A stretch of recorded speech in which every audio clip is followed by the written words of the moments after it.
But there were a lot of mistakes made in that negotiation. And when I heard the way that Biden was negotiating, I said, you're going to end up in a war.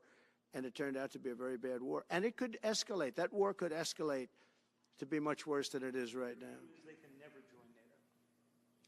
Well, my view is that it was always understood. In fact, I believe that they had a deal, and then Biden broke it. They had a deal, which would have been a satisfactory deal to Ukraine and everybody else, but that Biden said, no, you have to be able to join NATO. And that's always been, and nobody knows more about NATO than I. You know, years ago when I first started this, I didn't know too much about NATO, but I got it right anyway. I said they're taking advantage. I'm the one that got, and the Secretary General was here, as you know, 2 weeks ago, saying that if it weren't for me, NATO wouldn't even exist right now, because I raised from countries that weren't paying their bills. At that time, 28 countries, 20 of them were not paying their bills, 21 to be exact. They weren't paying, or they were paying a very small portion. And I raised over $680 billion. That was the number he gave, by saying, if you don't pay, we're not going to protect you. And as soon as I said that, the money came pouring in. But Obama could have said it. Other people could have said it. Bush could have said it. Nobody said it but me. I took a lot of heat. They said, oh, that's a threatening statement. Well, they weren't paying their bills. I said, we're not going to protect you if you're not paying the bills. So in a true sense, I saved NATO, but NATO's taken advantage of us. And one of the problems that I have, and I've said it openly, I said it to President Zelensky, Europe is in for a tiny fraction of the money that we're in. Now, whether you like that situation or not, Europe is much more affected than the United States. We have a thing called the ocean in between us, right? Why are we in for billions and billions of dollars more money than Europe? And, you know, they're a similar size, a little smaller, but they're a similar size economy as the United States when you add them up. And yet Europe is in for a small fraction of the number the United States is in. Now, Biden could have called them up during the term. That's what I did. I said, you have to pay your bills. And they all, one stood up. I won't say who. You'll probably have it because the papers, the media hated to report on it. But a prime minister stood up from a country, you know, a famous meeting of 28 nations with no press, no anybody in the room. He stood up. He says, does that mean if we don't pay our bill, and at that point it was 2%, it should be 5%. It should be 5%, not 2%. But at that point it was 2%, but many people didn't pay. Some people didn't pay anything. But many people were way, including Germany. Germany was at less than 1%. You're going to press for 5%? Well, I think NATO should have 5%, yeah. Well, you can't do it at 2%. I mean, at 2%, every country, if you're going to have a country in a regular military, you're at 4%. I think they should be, you know, they're in dangerous territory. I think it should be, they can all afford it, but they should be at 5%, not 2%. I'm the one that got them to pay 2%. But a gentleman stood up, a prime minister stood up, and he said to me, sir, could I ask you a question? You're saying we have to pay our bills. If we don't pay our bills, will the United States protect us from Russia? I said, if you don't pay, you mean you're delinquent? He said, yes. He said, if you're delinquent, we will not protect you. I took a lot of heat. Although it was somewhat closed door, I took a lot of heat from the media. And you know what happened? The money started pouring in. That's why NATO has money. And the Secretary General said it was the most incredible thing he had ever seen in a negotiation. Now, if I would have said, yes, we will, nobody would have paid. If I would have loved to say, yes, we'll protect you even if you don't pay. But that's not the way life works. Mr. President, two questions related to each other. First, you said on your first day of office you were going to pardon January 6th defendants. Are you planning to pardon those who were charged with violent offenses? Well, we're looking at it, and we have other people in there. And as you see, I guess 24 or 28 people came now from the FBI. That came out very quietly. Nobody reported it, but they had people in some form related to the FBI. They had 4 or 5 people that were strongly related to the FBI. We have to find out about that. We have to find out about Hezbollah. We have to find out about who exactly was in that whole thing, because people that did some bad things were not prosecuted. You know, I see it all the time, and you see it too. People that were doing some bad things weren't prosecuted, and people that didn't even walk into the building are in jail right now. So we'll be looking at the whole thing, but I'll be making major pardons. Yes, please. Please. On Jack Smith's report. Good afternoon, Mr. President. It's good to see you again. 2 questions about Syria and the ongoing war in Gaza. About Syria, the Pentagon disclosed last month the U.S. has some 2,000 troops in Syria. That's almost double the number initially we were told of 900. Will you keep that troop capacity the same upon taking Well, I over? won't tell you that because it's part of a military strategy, but I will say it was Turkey. Turkey's been after that country in different names and different forms and shapes for 2,000 years. Those people that went in are from Turkey. And President Erdogan is a friend of mine. He's a guy I like, respect. I think he respects me also. He's the one that didn't go after certain people after I requested that he not. You know who I'm talking about, the Kurds. I don't know how long that's going to, because they're natural enemies. They hate each other. But he didn't do that yet. And he didn't do it in the past also. He started, and I said, please don't do that, and he didn't do it. So, but if you look at what happened with Syria, Russia was weakened, Iran was weakened, and he's a very smart guy. And he sent his people in there through different forms and different names, and they went in and they took over, and that's the way it is. I'm sorry, I don't mean to interrupt you. Do you have concerns about HTS taking control of By the way, I Syria have at this point? the envoy here. Is that in the back? Standing with my son, Eric, is Steve Witkoff, who's just got back from the Middle East, and he's done a fantastic job. He's a great deal maker. I said, what we need there is a deal maker, because nobody makes a deal. We have people that understand where the rivers are and where the meets and bounds are, but they can't talk. They can't make deals. Steve's done a great job. I just want to thank you, Steve. You've been working endlessly for months, and he's working specifically on the hostages, trying to get them back. Well, that was my second question. Is Hamas Steve, come up for a second. Maybe you might want to say a couple of words. Sir, I didn't- Hamas released another hostage I didn't know Steve was going to be here, actually. Neither did I. He's done a fantastic job, and it's a dangerous job, too, and we appreciate it. He didn't know about this kind of danger and the other deal-making he does. Now he sees a lot of big danger. Come on up, Steve. Mr. President, can I ask you a second part of that? Hamas Yeah, released just one another second, hostage please. video. I'm going to give you a little report on the hostages, if I can. Steve? Thank you very much. Thank you, Mr. President. Wow. Well, I think we're making a lot of progress, and I don't want to say too much because I think that some really great progress, and I'm really hopeful that by the inaugural, we'll have some good things to announce on behalf of the President. I actually believe that we're working in tandem in a really good way, but it's the President, his reputation, the things that he has said that are driving this negotiation, and so hopefully it'll all work out and we'll save some lives.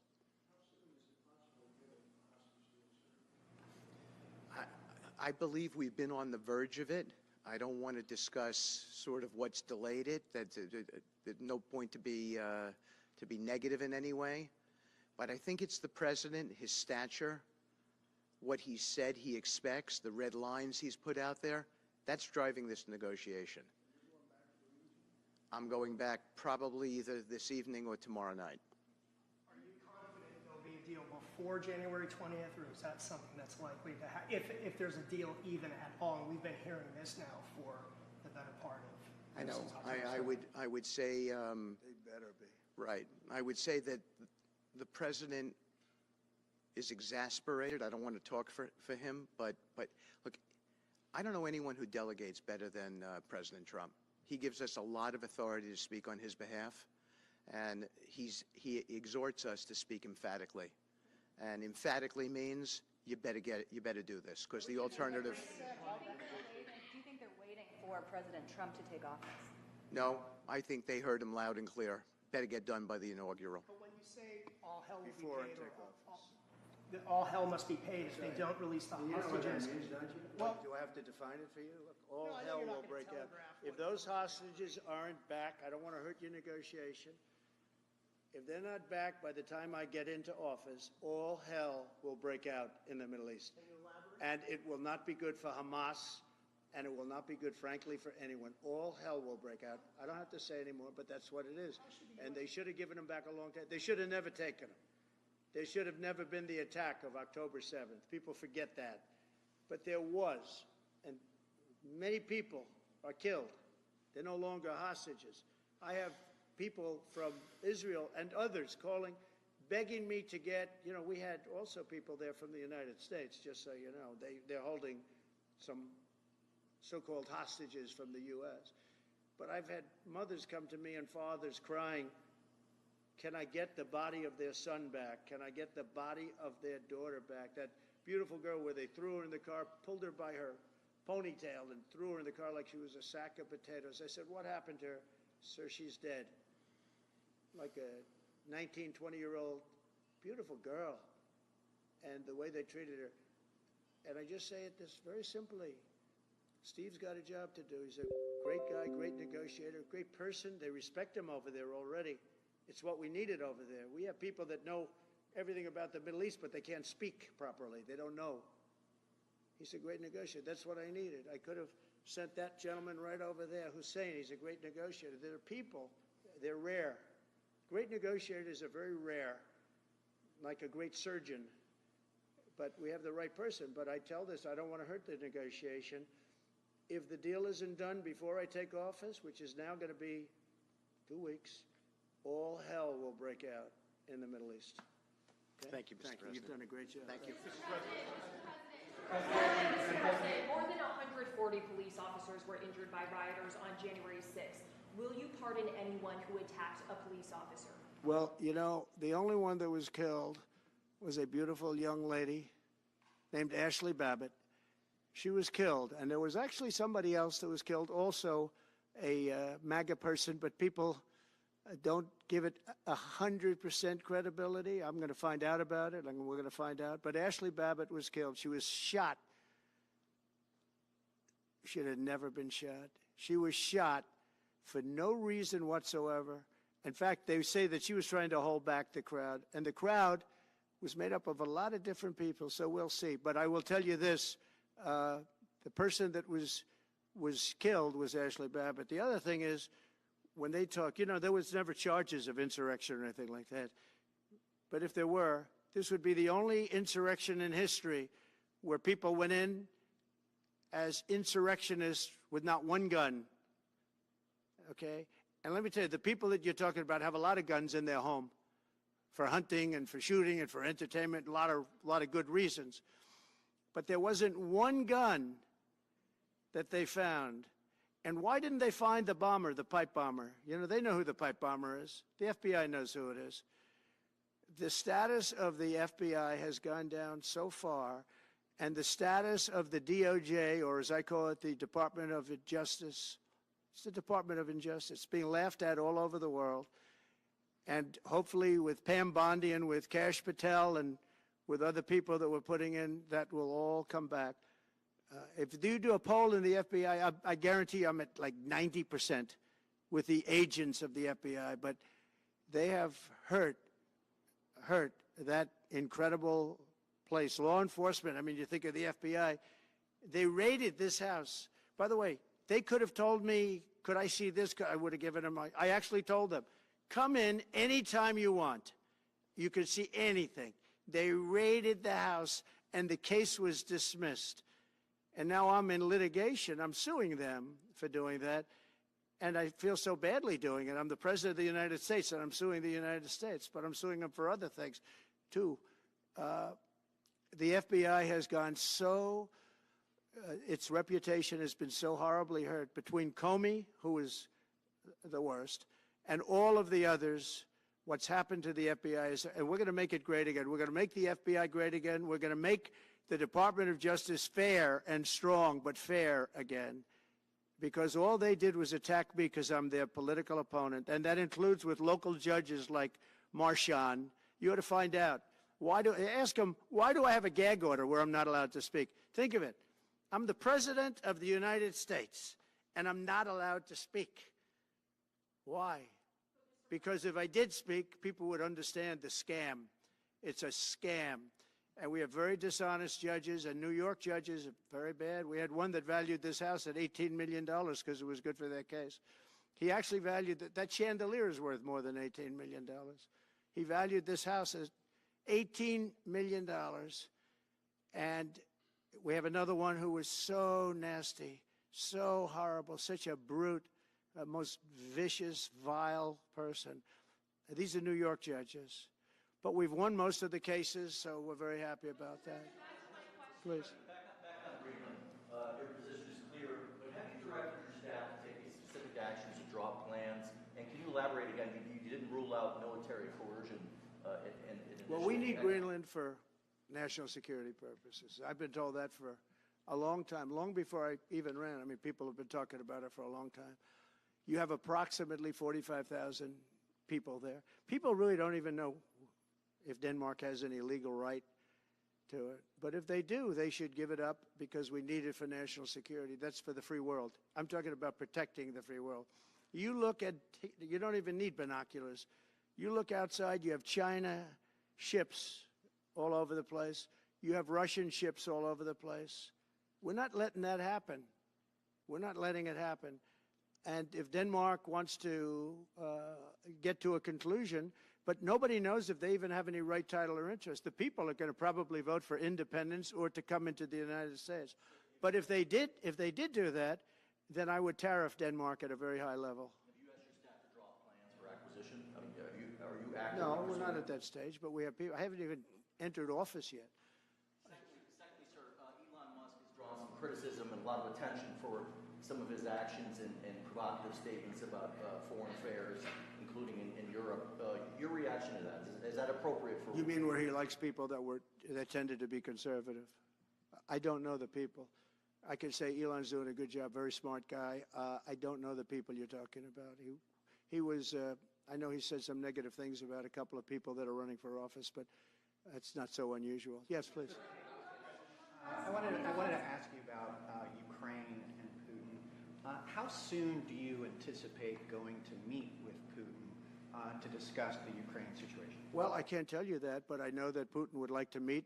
I don't think it's appropriate that I meet until after the 20th, which I hate because, you know, every day people are being, many, many young people are being killed, soldiers. You know, the land is very flat, and hundreds of thousands of soldiers from each, many hundreds of thousands from each side are dead, and they're laying in fields all over the place. Nobody to even collect. There's landmines all over. It's a disaster. But it's very flat. It's great. It's farmland, and it's very, very flat. And the only thing that stops a bullet is the human body. And the human body is stopping a lot of bullets. Within the I hope first so. 3 to 6 I hope to have 6 months. No, I would think, I hope long before 6 months. Look, Russia's losing a lot of young people, and so is Ukraine. And it should have never been started. That's a war that should have never happened. I guarantee you, if I were president, that war would have never happened. Who would you like to nominate to replace Michael Barr as vice chair of the Military? I'll be announcing somebody. Mr. President, if we were to work under the assumption that you're serious about making Canada 51st state of the United States, the leader of the Conservative Party in Canada said, under no circumstance will it ever be the 51st state. Maybe he won't win, but maybe he will. I To don't David's points, you had suggested. Listen, I don't care what he says. But Sir Lopez, you said you were considering military force to acquire Panama and Greenland. Are you also considering military force to annex and acquire Canada? No, economic force, because Canada and the United States, that would really be something. You get rid of that artificially drawn line, and you take a look at what that looks like.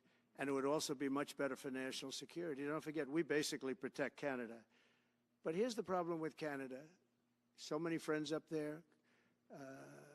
I love the Canadian people. They're great. But we're spending hundreds of billions a year to protect it.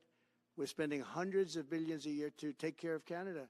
We lose in trade deficits. We're losing massive. We don't need their cars. You know, they make 20% of our cars. We don't need that. I'd rather make them in Detroit. We don't need the cars. We don't need their lumber. We have massive fields of lumber. We don't need their lumber. We have to unrestrict them because stupid people put, you know, restrictions on, but I can do that with an executive order. We don't need anything they have. We don't need their dairy products. We have more than they have. We don't need anything. So why are we losing $200 billion a year and more to protect Canada?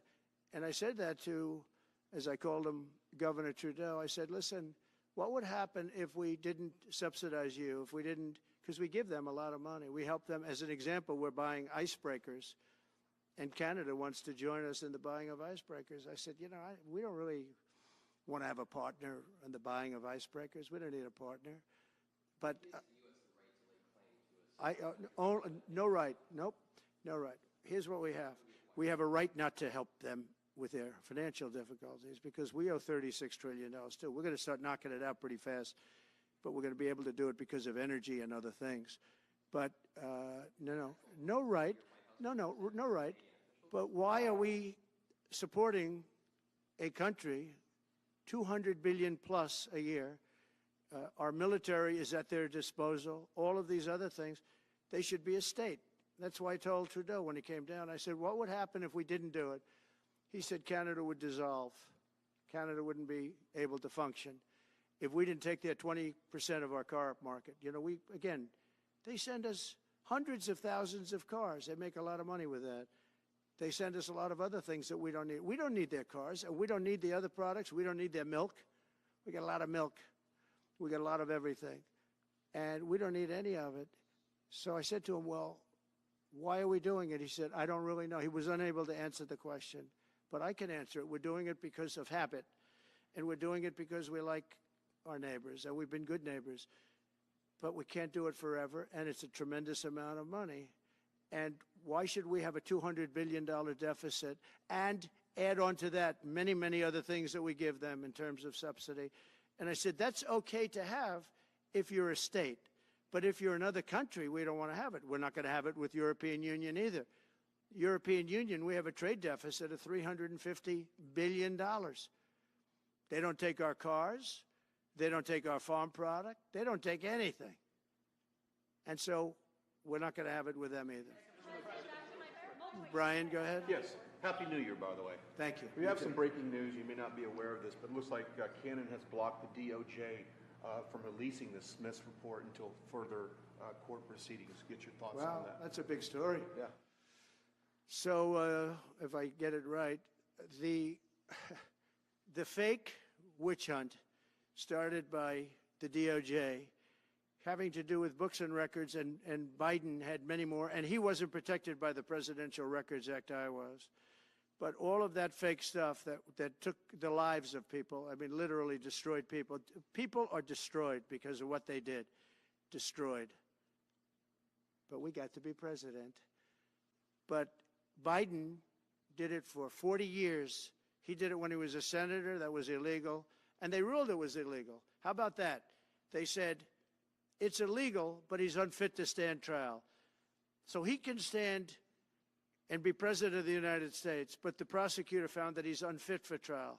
I was going to use that as a major talking point, but I never got to use it because all of a sudden I had a new candidate who was also sort of unfit to stand trial, right? But so what you're saying is that the judge just blocked the, so Cannon was thrown off the case. They dropped their appeal because he had no case. They dropped all of that, the lawsuits against us. They lost the lawsuit.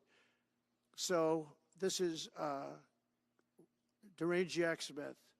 So he dropped the lawsuits. He was told to by the DOJ because they had no lawsuit. They lost in court in front of a very strong and a very brilliant judge. They lost in court, and that pertained to other cases in other courts. So he wanted to do a report just before I take office, probably. So he'll do like a 500-page report, and it'll be a fake report just like the investigation was a fake investigation. And I said, well, wait a minute. This guy was thrown off in disgrace. In disgrace. He's going back to The Hague or wherever they're going to send him. In disgrace. Because he failed so badly. Because it was a fake case against a political opponent. They thought they were going to use this to beat me. So what you're saying is, I'm just hearing that they're not allowed to issue the report. So if they're not allowed to issue the report, that's the way it should be. Because he was thrown off the case in disgrace. Why should he be allowed to write a fake report? It'll only be a fake report.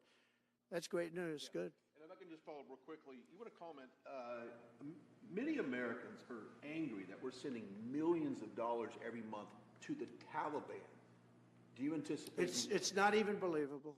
Billions of dollars, not millions, billions. We pay billions of dollars to essentially the Taliban, Afghanistan. And that's given by Biden. That's the same man that took away $50 to $60 trillion worth of value from the United States. Think of it, probably our most valuable asset. Took away our most valuable asset. This can't be allowed to happen. We are now a nation of common sense. When he does that, 625 million acres, this can't be allowed to happen. Thank you for the information. Yes, sir. Most other people probably knew about it, but they wouldn't have told me, right? Mr. President, on the campaign trail, you vowed to bring down the prices at grocery stores very fast. Yeah, we won't do it But then fast. you recently told Time Magazine that bringing down prices would be very hard. So what can the American people expect when you get into office? It's always When hard to can they bring go down the prices when grocery somebody bill else has screwed something up like they did. But we'll bring them down. We'll get them down. Energy is going to bring down prices. We're going to have a lot of energy, and energy is what brought it up. Energy and their bad spending is what brought it up, and energy is going to bring it down. We're going to have prices down. I think you're going to see some pretty drastic price reductions. As an example, food, bacon, ham, apples, everything has gone through the roof. It's one of the reasons I won. So as you know, I said it, inflation was one of the reasons I won, but I think the biggest reason I won was the fact that they are allowing prisoners to come into our country. They released their prisoners, their murderers. Thousands of murderers are now walking around the streets of our cities and farmland all over. Murders, people that have killed. Many, 32% have killed more than one person. They released them from their jails, their prisons, and their mental institutions and insane asylums into our country. I believe that's the reason we got such a large vote. All right, maybe one or two more questions. Yeah, please, go ahead. Go ahead, you go. Sir, You have it. can you, President Carter is laying in state today in Washington. You had some harsh words for him about the Panama Canal. Is there any disconnect there? Do you feel a little bit bad about doing that on this day? No, I liked him as a man. I disagreed with his policy. So, hey, he thought giving away the Panama Canal was a good thing. I think it cost him the election. That and the hostages. I actually think that was a bigger factor because that's a deal that just should not have been made. But, again, this was a question that was asked of me. I didn't bring it up. I didn't want to bring up the Panama Canal because of Jimmy Carter's death. But people don't bring it up. But, you know, you and other people have asked me about it. No, it's a deal that I was very strongly against. I was a young guy when this took place. But just why would we spend all of that money, lose 38,000 people to malaria, the mosquito? They were dying. It was horrible what was happening. They paid them 4 times more than they would make in the United States. But they knew they were going to go over there and die. And they died in the jungles of malaria. There was nothing we could do to stop it. 38,000. And then we gave it away for $1. About getting your agenda through Congress, you appeared to open the door in your radio interview yesterday for 2 bill approaches. It's still your preference for one big, beautiful bill, as you have said. Well, I like one big, beautiful bill, and I always have, I always will. But if 2 is more certain, it does go a little bit quicker because you can do the immigration stuff early.